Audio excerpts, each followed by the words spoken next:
Indian Super League winners for the first time. First league title in 22 years.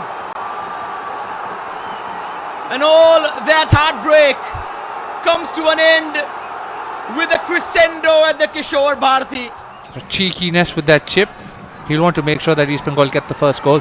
Oh, instead it's in Takashi who've got the first goal. They want this And goal it's to be back to level terms.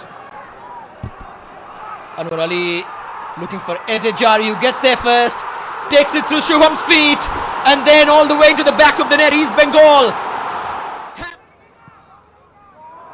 Oh, that's a great ball from Bipin. It needs the slightest of touches. East Bengal have it.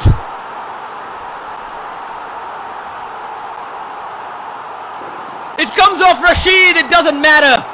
Does it? Good morning all, বসুন স্পোর্টসের আরেকটা ভিডিওতে সবাইকে স্বাগত, welcome. তো কিছু personal loss, personal রিজনের জন্য almost 1.5 বছর আমি এই ভিডিওগুলো কন্টিনিউ করতে পারিনি।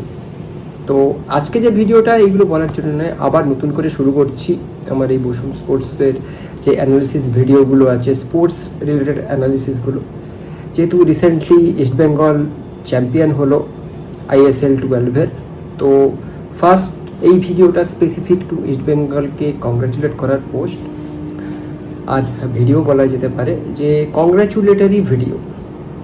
তো দীর্ঘ 22 বছর ধরে ইস্টবেঙ্গল যে ন্যাশনাল লেভেলের কোনো লিগ শিল্ড এটা জিততে পারেনি, তার অবসান হয়েছে এবারে।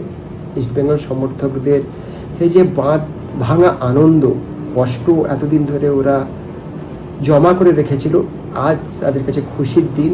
তো সমস্ত ইস্টবেঙ্গলের যে সমর্থক আছেন গোটা বিশ্বজুড়ে, তাদেরকে অনেক কংগ্রাচুলেশনস। আপনারা এনজয় করুন, এটা আপনাদের প্রাপ্য। এবার আসি যে কিছুটা যদি আমি এবছরের ISL নিয়ে যদি অ্যানালিসিস করি, এগুলোর detail video, club to club video in future আমি 1 by 1 করে নিয়ে আসবো এবং সেখানে অ্যানালিসিস করব।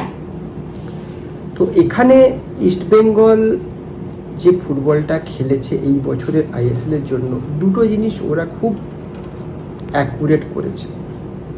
টিম বিল্ডিং, প্রতিটা জায়গায় প্রপার প্লেয়ার নিয়ে যে ফার্স্ট টিম, এই ফার্স্ট টিমটাকে সেট করা এটাই মেন ছিল। কারণ এই বছর ISL-এ ডুইন্ডিং সিচুয়েশনের জন্য অনেক টিম নিজেদের টিমটাকে ঠিক মতো করে তৈরি করতে পারেনি। সেই অর্থে ইস্টবেঙ্গল এখানে Yusuf, Anton, Rashid, Miguel, Kevin CBA এদের মতো প্লেয়ারদেরকে ঠিক প্রপার পজিশনে নিয়ে এসে ওদেরকে প্রপার খেলিয়েছে, সেই জন্য একটা অ্যাডভান্টেজ পেয়েছে ওরা। এবার ব্যাপারটা হচ্ছে ইস্টবেঙ্গল কি চ্যাম্পিয়ন দলের মতো খেলেছে? সেদিক দিয়ে দেখতে গেলে এটা ইস্টবেঙ্গলের কাছে কিন্তু একটা বেশ অ্যালার্মিং। এরা সবাই খুব ভালো প্লেয়ার, কিন্তু চ্যাম্পিয়ন দলের মতো কিন্তু প্লেয়ার ক্যাপাবিলিটি এদের এখনও নেই। কেন বললাম? সবাই বলবে যে ইস্টবেঙ্গল তো চ্যাম্পিয়ন হয়েছে, তো আপনি কেন বলছেন যে ইস্টবেঙ্গল চ্যাম্পিয়ন দলের মতো খেলতে পারেনি এবারে, কিন্তু চ্যাম্পিয়ন? কারণ এবারে অন্যান্য যে দলগুলো ছিল সবাই বলতে গেলে ডিপ্লেটেড।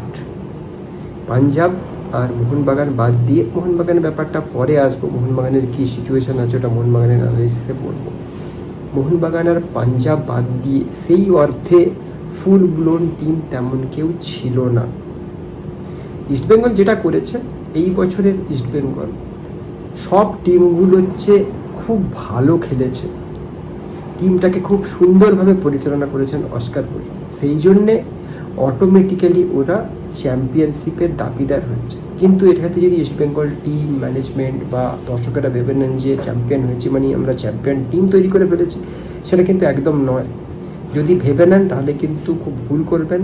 পরের সিজনে যখন ফুল ব্লোন ISL যদি হয়, তখন কিন্তু সব টিমই কিন্তু ফুল ব্লোন প্লেয়ার নিয়েই নামবে, তখন কিন্তু সিচুয়েশান ক্রিটিক্যাল হয়ে যাবে। তবুও কংগ্রাচুলেট টু অল ইস্টবেঙ্গল, এটা আপনাদের বছর দীর্ঘ 22 বছরের অবসান ঘটিয়েছে। ট্রফিটা এসেছে ISL-এর, এটাকে এনজয় করুন। This moment is for you.